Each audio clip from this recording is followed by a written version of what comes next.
లోకేష్ ఛాలెంజ్కి జగన్ వెనకడుగు వేశారా ఏంటి, వేస్తే ఎందుకు వేశారు అనే విషయాలు ఈ వీడియోలో మనం ఖచ్చితంగా విశ్లేషించుకోవాలి.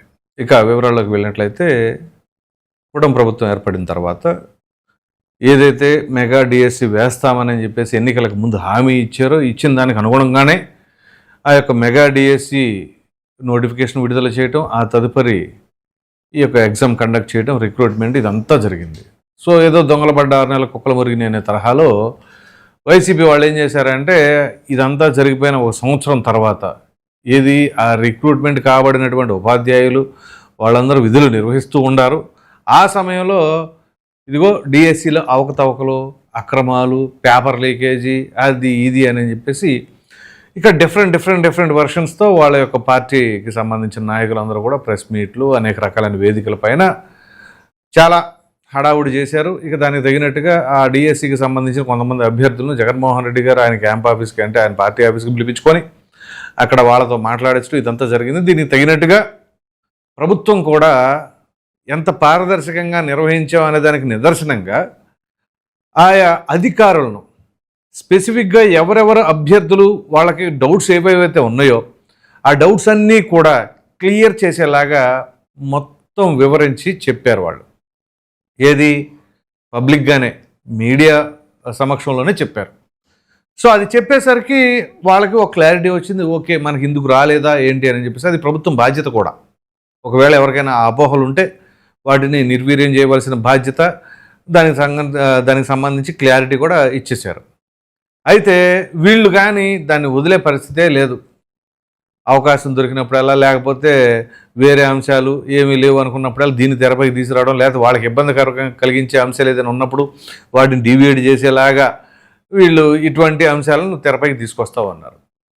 ఇది ఇలా ఉంటే ఏదైతే కాక్రోచ్ జనతా పార్టీ వాళ్ళు చేసిన నిరసన కార్యక్రమాలకు గాను ఏది నీట్కి సంబంధించిన ఎపిసోడ్లో మరి కేంద్ర విద్యాశాఖ మంత్రి అయినటువంటి ధర్మేంద్ర ప్రధాన్ ఆయన రాజీనామా చేయాలనేది వాళ్ళ ప్రధాన డిమాండ్గా అప్పుడు నిరసనలు చేస్తే ఎట్టకేలకు నిన్నగాక మొన్న వాళ్ళు మొత్తానికి ఆయన రిజైన్ చేసేసాడు.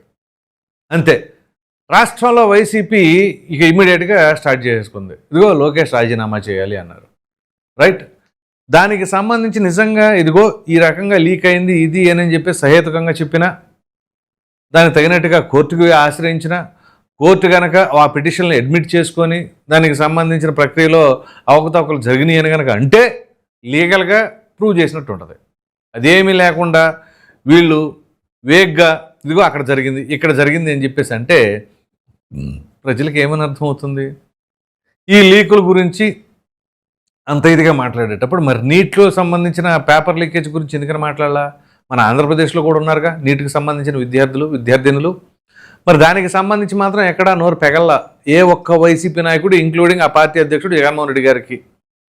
కానీ ఇక్కడ ఈ విధంగా చేస్తారు. సరే, అక్కడ చేయలేదు కాబట్టి ఇక్కడ చేయకూడదు అనేది ఏం లేదు, చేయొచ్చు, చేశారు. చేసిన తర్వాత నారా లోకేష్ గారే కొన్ని రోజుల క్రితం ఓపెన్ ఛాలెంజ్, మీ తాడేపల్లి ఇంటికే కోతవేటు దూరంలో కొన్ని 100 మీటర్ల డిస్టెన్స్లోనే ఉన్నారు, బహుశా 200-250 మీటర్ల రేడియస్లోనే ఉన్నాను, రా ఓపెన్గా దీనిపైన డిబేట్ చేద్దాం, ఎక్కడ ఏం జరిగిందో నిరూపించు అని చెప్పేసి ఆయన అన్నాడు. సరే, అక్కడ కాదు ఇంకెక్కడ పోనీ దీనికి సంబంధించింది ఏమైనా మాట్లాడదలుచుకుంటే ప్లేసుల్లో మాట్లాడుకునేది కాదు కదా, అసెంబ్లీలో మాట్లాడండి, అసెంబ్లీ సెషన్స్ నిర్వహించండి అని చెప్పి డిమాండ్ చేయండి, దీనిపైన మాట్లాడదామని చెప్పేసి మరి వీళ్ళు ప్రెషర్ చేయాలి కదా. ఇప్పుడు రోడ్ల మీదకి వచ్చి చేసిన దానికంటే కూడా అసెంబ్లీలో మాట్లాడితే ఆ శాంటిటీ ఉంటుంది, దానికి వాల్యూ ఉంటుంది. మీకు ఎన్ని సంవత్సరాలైనా సరే అది రికార్డులో భద్రపరిచి ఉండబడుతుంది. ఎందుకంటే ఇదిగో జగన్మోహన్ రెడ్డి గారు అప్పుడు డిఎస్సి పైన ఈ రకంగా అవకతవకలు జరిగింది అని చెప్పేసి గట్టిగా గళం విప్పారు, దానికి ప్రభుత్వం డిఫెన్స్లో పడిపోయింది, ఎక్కడ నోరెత్తి మాట్లాడలేకపోతుంది అనటానికి కూడా ఆస్కారం ఉంటుంది.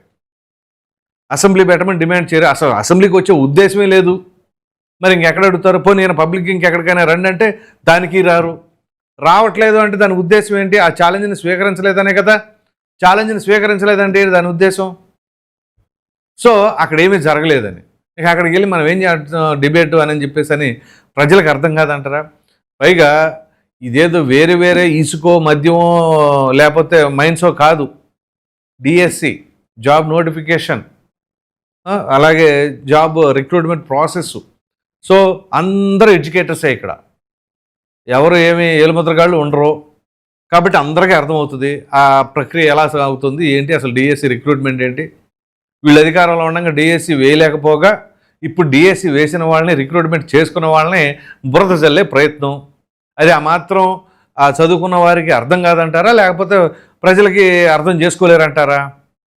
సో ఎంతకాడికి చేసిన దాన్ని తప్పు పడతాం తప్ప మనం ఏం చేస్తున్నాం అనేది ఇంపార్టెంట్. ఆ తప్పులు పోనీ నిజంగా సహేతుకంగా ఉన్నాయంటే అది లేదు. పైగా ఈయన ఏమంటారు, 2029లో నేను రాగానే ఏని రద్దు చేస్తానంటారు. జగన్మోహన్ రెడ్డి గారు మరి ఆ ఆలోచన విధానం ఏంటో తెలియదు, కానీ దీనిపైన ఖచ్చితంగా దర్యాప్తు చేపిస్తాననటం వేరు. ఇప్పుడు సిబిఐ దర్యాప్తు కోరుతున్నారు. సిబిఐ దర్యాప్తు కోరాలంటే ఏం చేయాలి? కోర్టుకు వెళ్ళాలి, కోర్టులో పిటిషన్ వేయాలి, దాన్ని కోర్టు సమ్మతించాలి, కోర్టు రిఫర్ చేసింది అనుకోండి, then they can go ahead with that CBI. కానీ అవేమీ మాట్లాడకుండా పోనీ నేను అధికారంలోకి రాగానే దీనిపైన ఖచ్చితంగా సిబిఐ దర్యాప్తు నిర్వహించేలాగా చూస్తామనో, పోరాడతామనో, లేదా ఇప్పుడే పోరాడతామనో అవేమీ చెప్పట్లా. నేను రాగానే రద్దు చేస్తానంటారు. ఇది వాళ్ళ యొక్క ఆలోచన తీరు. 2019లో అధికారంలోకి రాగానే ప్రజావేదికను కూల్చివేయటం, అన్నా క్యాంటీన్లు ఎత్తివేయటం, రాజధాని మార్చేస్తానంటాం, ఇలా ఏ ఒక్కటి కూడా నేను నిర్మిస్తా, నేను నిలబెడతా, నేను ఇంకోటి చేస్తా అని చెప్పేసి అని మాత్రం అంటారు. కానీ ఎంతకాడికి మనకంతా డౌన్ఫాలే. నేను అది రద్దు చేస్తా, ఇది తీసేస్తా, అది ఎత్తివేస్తా, ఈ వర్షంతో ఉంటే ఇంకా ప్రజాక్షేత్రంలో లేదా ప్రజల్లో, ప్రజల మనసుల్లో ఎప్పుడు గెలుపొందుతారు? ఇక అయిపోయింది. ఒక్కసారితో ఇటువంటి ఆలోచన విధానం ఉన్నాడు జగన్మోహన్ రెడ్డి, రాజశేఖర రెడ్డి గారు తనయుడిగా బ్రహ్మాండంగా చేస్తాడు అని అనుకుంటే కాదు కాదు, ఆయన విధానం వేరు, ఈయన విధానం వేరు అని చెప్పేసి క్లియర్ కట్గా ఈ 5 ఏళ్ల పదవీ కాలంలో అంటే 2019 నుంచి 24 మధ్యలో ఆ పరిపాలన చేసిన విధానాన్ని బట్టి ప్రజలకు ఒక క్లారిటీ వచ్చేసింది ఇక. సో ఏమాత్రం కూడా జగన్మోహన్ రెడ్డి గారు ఒక పాజిటివ్ మైండ్ సెట్తో ఉండేది లేదు, అంతా నెగిటివ్ మైండ్ సెట్తోనే వెళ్తున్నారు అనే దానికి నిదర్శనంగా నెంబర్ ఆఫ్ ఎగ్జాంపుల్స్ ఉన్నాయి ఇందాక నేను చెప్పిన వాటితో పాటుగా. సో మరి ఇటువంటప్పుడు నారా లోకేష్ ఏదైతే విద్యాశాఖకు సంబంధించిన మంత్రి, అలాగే ఐటీ శాఖకు సంబంధించిన మంత్రి, సో ఐటీకి సంబంధించి ఏదో ట్రై చేశారు, కొంత బూమ్రాంగ్ అయింది, ఇంకేం మాట్లాడాలా, ఏది అది గూగుల్ డేటాబేస్ సెంటర్ కావచ్చు, లేకపోతే వీళ్ళు ఎకరం 99 పైసలు కేటాయిస్తున్నాం అన్నప్పుడు కావచ్చు.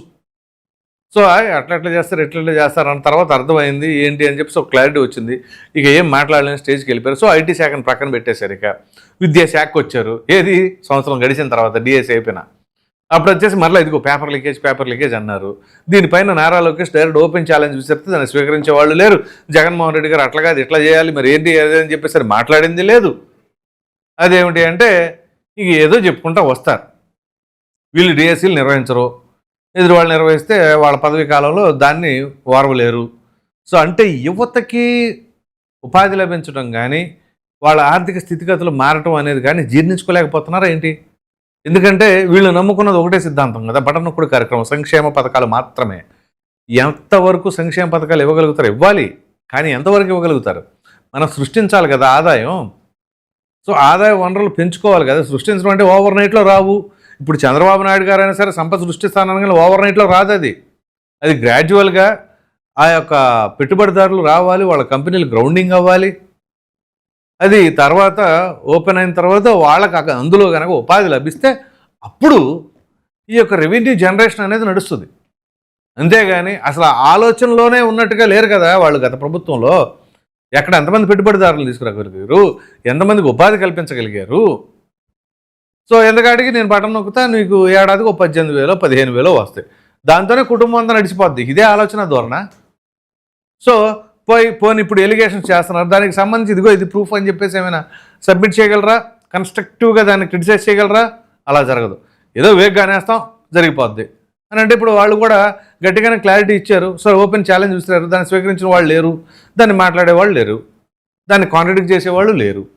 అదేమిటి అంటే నిరసన కార్యక్రమాలు అన్నారు. ఇవాళ ఏమాత్రం జరుగుతున్నాయి? చదువుకున్న వాళ్ళు ఎవరైనా వచ్చి ఆ నిరసన కార్యక్రమాలు చేస్తున్నారా ఏంటి?